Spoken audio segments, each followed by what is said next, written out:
Good morning, friends. Today we are going to learn Henry Fayol's theory or the classical or general administration theory. Till today we have studied Taylor's method, which was based on the products and it was not considering human behavioral approach. While Elton Mayo have developed human behavioral approach. In his approach, there was Hawthorne study and human relations approach, in which we have studied that elimination experiments, relay assembly experiments, interviewing program, and bank wiring room experiments he had done. As far as behavioral science approach is concerned, the behavioral science approach is concerned with the social and psychological aspect of human behavior in the organization. It consists of individual differs in terms of their attitude, perception and value systems. Secondly, people working in an organization have their own needs and goals rather than organizational needs and goals. Third consideration was individual behavior is closely linked with the behavior of group to which he belongs. Suppose somebody is from BJP and somebody is from Congress. The behavioral approach of everybody is more influenced by his group. That is the meaning of third conclusion. A fourth one is informal leadership rather than the formal authority of supervisor is more important for setting and enforcing group standards of performance. As a leader may be more effective and acceptable to the subordinate if he adopts the democratic style of leadership and productivity increases. Autocratic type of leadership is not acceptable to all and productivity goes down. If the subordinates are encouraged to participate in establishing the goals, there will be positive effect on their attitude towards work. Changes in technology and method of work which are often raised by employees can be brought about more easily by involving the employees in planning and designing the jobs. So this is the advantages of democratic style of leadership. The fifth point of behavioral approach is, by nature most people enjoy work and are motivated by self-control and self-development. It is for the managers to identify and provide necessary conditions for the human potential to be used in the service of the organization. The manager's attitude towards human behavior should be positive. Thus, the behavioral sciences have provided managers with a more systematic understanding of one of the most critical factors in the process of management, the human element. Insights involving from that understanding have been used to design work situations that encourage increased productivity. There are some limitations of this behavioral approach also. Which are these limitations? First one is, these human variables within the organization only has been considered, and the other variables which also played a major role in the functioning of the organization were ignored. Second, the other limitation that was pointed out was the very organization was made up of groups which had diverse interests and values. These groups may agree on certain issues and may not agree on other issues. There is an overemphasis on the importance of symbolic rewards which may lose its sheen and may not be important on the recipient, who may be motivated had he received material rewards and not symbolic rewards. The fourth point The stress was on individuals and their groups and not the complete organization, which was more important. Fifth one, the participation of workers in the managerial decision making was felt to be pure eyewash and their suggestion was really not counted. And sixth one is concentration was on the lower level of organization and not the middle and upper level of organization. So these are some limitations of behavioral approach or Elton Mayo's approach. Now to avoid these limitations, Henry Fayol have designed his own general administration theory. He says that finding the best way to run organization rather than finding best way to perform a job. Taylor says to find out best way to perform a job rather than best way to run organization, and Fayol says finding the best way to run organization than finding best way to perform a job. What are the questions that may arise in a question paper on this particular topic is first one. Explain Taylor's theory of management. How does it differ by Henry Fayol? Then second, discuss Fayol's 14 management principles. Third question may be how today's managers use general administration theory.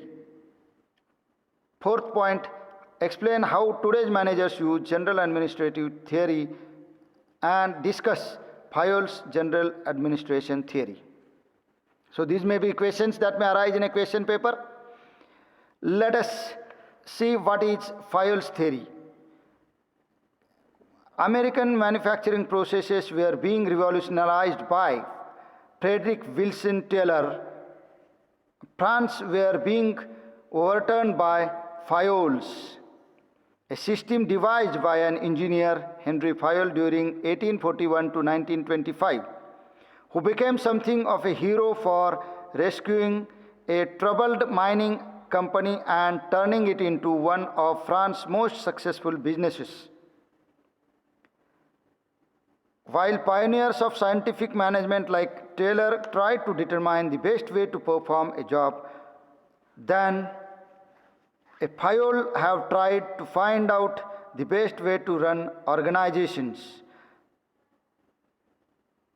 The two major contributions to administrative management of school of thoughts were Henry Fayol during 1930 and Max Weber during 1922. Henry Fayol's 14 principles of management are still relevant, while Max Weber's bureaucracy model still has some relevance in medium and large organizations. Fayol is the founding father of what has become known as the Administration School of Management. At its heart was Fayol's 5-point breakdown of managerial responsibility into planning, organizing, coordinating, commanding, and controlling, a division which has pervaded much management thinking since. Command and control became the slogan for the authoritative style of management fashionable through 1950 and 1960, as Fayol's method was more nuanced than this. His commanding, for instance, included emerging employees, while controlling included adapting the overall plan to changing circumstances. Fayol's theory stood in stark contrast to that of Taylor, his great contemporary.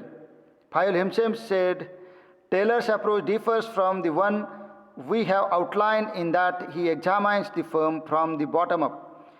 He starts with the most elemental unit of activity, the workers' actions, then studied the effects of their actions on productivity, devises new methods for making them more efficient, and applies what he learns at lower levels of hierarchy. Fayol's approach was top to down. He looked at the organization from the point of view of senior managers. He also looked for general management principles that could be applied to a wide range of organization,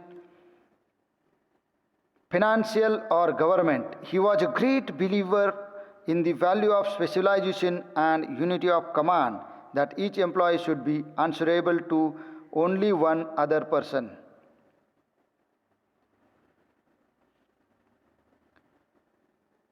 His 14-point principles was like this. First one, division of work. Second one, authority and responsibility. Third one, discipline. Fourth one, unity of command. Fifth one, unity of direction. Sixth one, subordination of individual interest to general interest. Seventh one, remuneration of personnel. Eighth one, centralization. Ninth one, scalar change. 10th one, order. 11th, equity. 12th, stability of tenure of personnel. 13, initiative. And 14, spirit de corps. First one is division of work. Fayol says there should be clear division of work and specialization are significant as it produces more and better work with the same efforts. Second one, authority and responsibility. Authority is the right to give orders and the power to exact obedience from subordinates. Manager has official authority because of his position. He has personal authority based upon individual personality, intelligence, and experience. Authority ultimately creates responsibility. Third point he discussed was discipline. To perform the work in a proper manner, discipline is important. Also, obedience and respect within the organization are absolutely essential. Good discipline requires managers to apply sanctions whenever violations become obvious. Fourth point that he discussed was unity of command. An employee should receive orders from only one superior to avoid the chaos and confusions. Whereas in Taylor's method, Taylor was saying that command should be received from different persons so that a worker will become busy in his day-to-day activity and his schedule will be tight. So there should be more than one supervisors was a theory by Taylor, and there should be unity of command is a theory by Fayol. Then fifth one is unity of direction. Organizational activities must have one central authority and one plan of action. So planning department is very much essential in the organization, and there should be unidirectional directions and guidelines to each and every person in the organization. Sixth one is subordination of individual interest to general interest. Normally, conflict occurs when there is a individual's interest and general interest of organization. In this case, always the individual interest subordinate to the interest of organization. That means interest of organization first and interest of individual at the last should be a slogan of every organization. Then seventh point of principles of management by Fayol is remuneration of personnel. Salaries or the price of services offered by the employee should be fair and sufficient, which gives satisfaction to employee as well as employer. Then eighth point is centralization. Centralizations help to keep better control and allows utilizing human resources efficiently. Degree of centralization changes from organization to organization, but centralization plays very important role in the organization. Otherwise, there will be a chaotic situation in the organization. Ninth point is scalar chain.